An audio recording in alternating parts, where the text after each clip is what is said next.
Welcome back to my channel Jain Recipes by ખ્યાતિ Mehta. Friends, મેં તમારી સાથે પહેલાં પણ ફ્રેન્કી અને રેપની ઘણી બધી રેસીપી શેર કરી છે, પણ આજે તેમાં એક નવો વેરિએશન લઈ આવીને હું એક નવી ફ્યુઝન રેસીપી બનાવીશ જેનું નામ છે જવાર પનીર શાવરમા. એમ તો શાવરમા નોન વેજીટેરિયન આઇટમ છે, પણ આજે આપણે તેનું જૈન વર્ઝન બનાવશું. તો ચલો ફ્રેન્ડ્સ, આપણે જવાર પનીર શાવરમા બનાવવાનું સ્ટાર્ટ કરીએ. હવે જો તમને મારી આજની બતાવેલી રેસીપી ગમે તો મારી ચેનલને સબસ્ક્રાઈબ જરૂરથી કરજો અને સાથે સાથે બેલ આઇકન પર પણ ક્લિક કરજો. ફ્રેન્ડ્સ, જુવાર પનીર શાવરમા બનાવવા માટે સૌથી પહેલાં આપણે જુવારના લોટનો ડો બનાવશું, જેની માટે એક મોટા અને પહોળા વાસણમાં 1.5 કપ જેટલો જુવારનો લોટ લઈશું. ત્યારબાદ તેમાં 3 ટેબલસ્પૂન જેટલો ઘઉંનો લોટ એડ કરશું બાઇન્ડિંગ માટે. ત્યારબાદ સ્વાદ પ્રમાણે મીઠું એડ કરશું. ત્યારબાદ 1 કપ જેટલું બોઇલ વોટર એડ કરશું ને ત્યારબાદ જરૂરત પડશે તો પાછળથી બીજું એડ કરશું. મિક્સ કરી લઈશું. હજી પાણીની જરૂરત છે, માટે 1/4 કપ જેટલું બોઇલ વોટર ફરીથી એડ કરશું.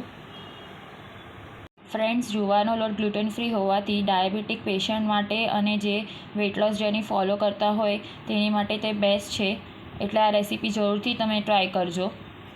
મિક્સ કરી લઈશું. તમને જોવાથી લોટ કોરો લાગતો હશે, પણ જ્યારે મસળશું ત્યારે તે એકદમ પ્રોપર થઈ જશે ને ત્યારે જો જરૂર લાગશે તો બોઇલ વોટર એડ કરશું, પણ પહેલાંથી વધારે પડતું બોઇલ વોટર એડ કરવું નહીં. હવે ડોને કવર કરીને 10 મિનિટ માટે રેસ્ટ પર મૂકી દઈશું. ત્યાં સુધી આપણે પનીર મેરિનેટ કરી લઈએ, જેની માટે મેં અહીંયા એક બોલમાં હંકટ લીધું છે, તેને ફેટીને સ્મૂથ કરી લઈશું. ત્યારબાદ તેમાં સ્વાદ પ્રમાણે મીઠું, મરી પાવડર, હળદર, લાલ મરચું, પનીર ટીક્કાનો મસાલો અને સૂંઠ પાવડર એડ કરશું. જો તમારી પાસે પનીર ટીક્કાનો મસાલો અવેલેબલ ન હોય તો તમે તેની બદલે ગરમ મસાલો પણ લઈ શકો છો. 1 ચમચી જેટલું મસ્ટર્ડ ઓઇલ એડ કરશું. ન હોય તો સાદું તેલ પણ લઈ શકો છો, પણ મસ્ટર્ડ ઓઇલથી ટેસ્ટ વધારે સારો આવશે. ત્યારબાદ બધું પ્રોપરલી મિક્સ કરી લઈશું. મને લાલ મરચું થોડુંક ઓછું લાગે છે, માટે તે થોડુંક ફરીથી એડ કરી રહી છું. બધું પ્રોપરલી મિક્સ કરી લઈશું. હવે મેં અહીંયા પનીર લીધું છે, તેને આવી રીતે 3 મોટા પીસમાં કટ કરી લીધું છે. હવે જે હંકટવાળું મિક્સચર રેડી કર્યું છે તેનાથી પનીરને બધી બાજુથી કોટ કરી લઈશું. ત્યારબાદ તેને એક પ્લેટથી કવર કરીને 10 મિનિટ માટે મેરિનેટ થવા દઈશું. 10 મિનિટ બાદ એક નોનસ્ટિક પેન લઈશું ને તેને તેલથી ગ્રીસ કરી લઈશું ને ત્યારબાદ મેરિનેટ કરેલું જે પનીર છે તેને પેનમાં મૂકી દઈશું. ફ્રેન્ડ્સ, મારી પાસે નાના સાઇઝનો પેન છે, માટે હું એકસાથે 2 જ પીસ રોસ્ટ કરી રહી છું પનીરના. તમારી પાસે જો મોટી સાઇઝનો નોનસ્ટિક પેન અથવા લોઢી હોય તો તમે બધા પીસ એકસાથે રોસ્ટ કરી શકશો. ફ્રેન્ડ્સ, આ શાવરમાની રેસીપી બહુ જ ટેસ્ટી ને યમ્મી ને હેલ્ધી છે. તમે તેને લંચમાં અથવા ડિનરમાં પણ એન્જોય કરી શકો છો. હવે પનીર ગોલ્ડન બ્રાઉન થાય ત્યાં સુધી તેને રોસ્ટ કરી લઈશું ને એક પ્લેટમાં લઈ લઈશું. ને પનીર રોસ્ટ કરતી વખતે હંકટનું મિક્સચર પેનમાં સ્ટીક થઈને રહી જાય છે તે પણ લઈ લઈશું, જેનાથી ટેસ્ટ બહુ જ સરસ આવશે. આવી જ રીતે બાકી રહેલો પનીરનો પીસ પણ રોસ્ટ કરી લઈશું ને તેને પણ પ્લેટમાં લઈ લઈશું. તમે જોઈ શકો છો પનીરના 3 પીસ પ્રોપરલી રોસ્ટ થઈ ગયા છે ને તેને પ્લેટમાં લઈ લીધા છે. હવે જુવારના લોટને મસળી લઈશું ને તેના પહેલાં 2 ચમચી જેટલું તેલ એડ કરશું ને તેને હાથેથી પ્રોપરલી મિક્સ કરીને મસળી લઈશું.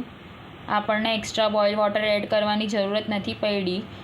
લોટ પ્રોપરલી બંધાઈ જાય પછી થોડુંક તેલ એડ કરીને પ્રોપરલી તેને મસળી લેવાનો છે ને મસળીને આવો સોફ્ટ ડો રેડી કરવાનો છે.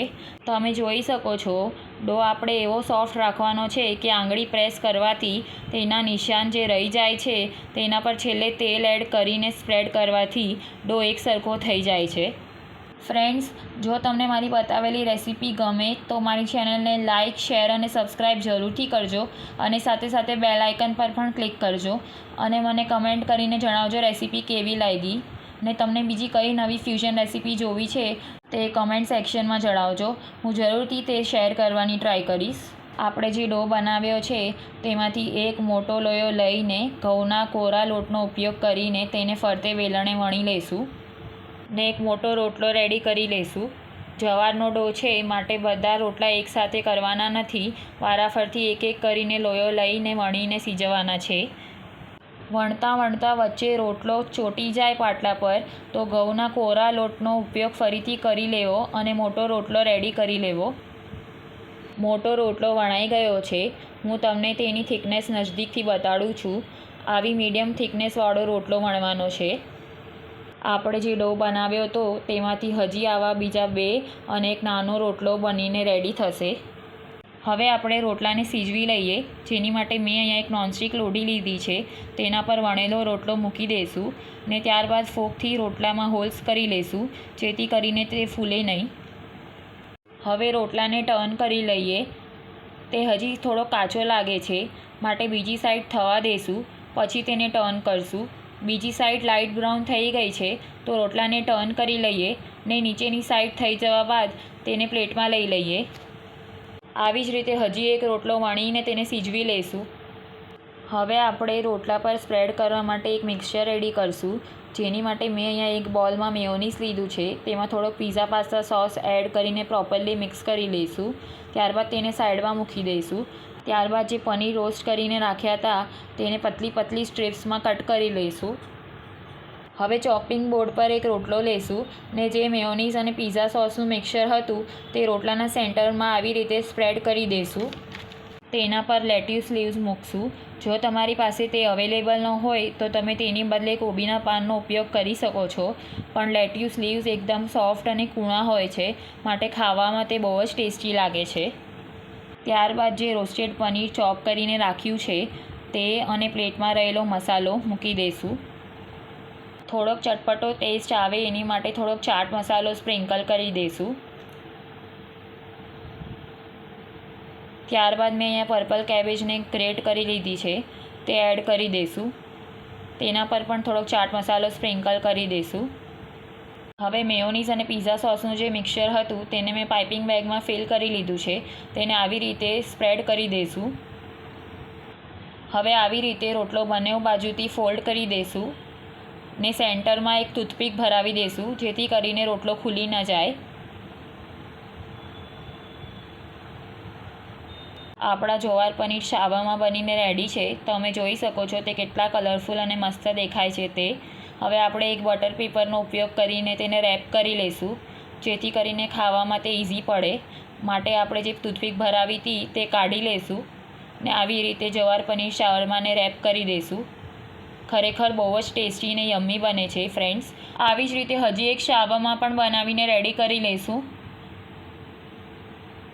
ફ્રેન્ડ્સ, શાવરમા એટલું ટેસ્ટી અને યમ્મી બન્યું છે કે મારા તો મોઢામાં પાણી આવી જાય છે જોઈને જ. આઈ એમ શ્યોર તમારા મોઢામાં પણ આવી ગયું હશે.